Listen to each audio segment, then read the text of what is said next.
Hi there, today I'm going to show you how to replace ink cartridges in an Epson WF-2110. And in this video I'm going to be specifically showing you how to replace your ink cartridges if the ink light is off. If the light is flashing, the process is actually much the same. I'll cover that at the appropriate point later in the video.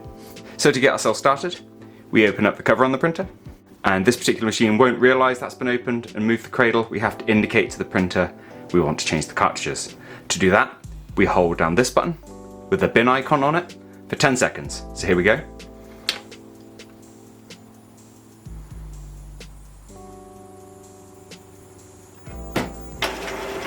And release.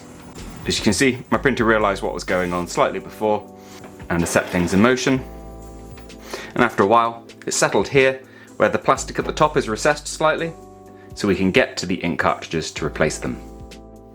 If the ink light I mentioned is flashing for you, that means the ink is running low but hasn't quite been fully expended yet. In this case, after you hold down the bin button we were just talking about, the cradle will actually stop along here where you'll see the pointed bit of plastic and the ink symbol with a light through it. Where that is pointing, it is indicating the cartridge that it thinks is running low and will need to be replaced. Then you just press the bin button again, so it'll cycle through any of the other ones it thinks is low before taking it into the position we found ourselves in the video so far. To physically replace the ink cartridges, simply push down at the top and then lift the cartridge out.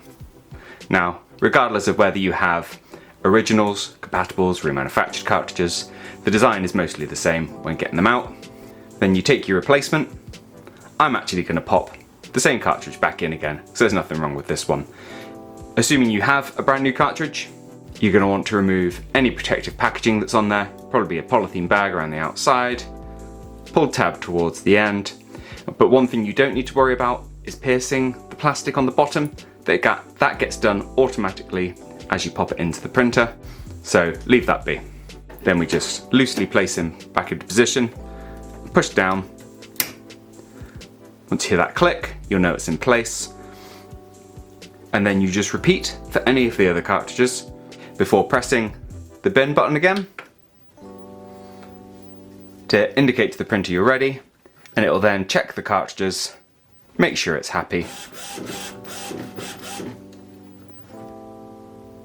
And when the light stops flashing, you know it's done. The cartridge has been accepted, and you can close the lid of the printer.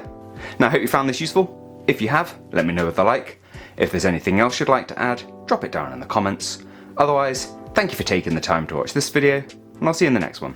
Take care.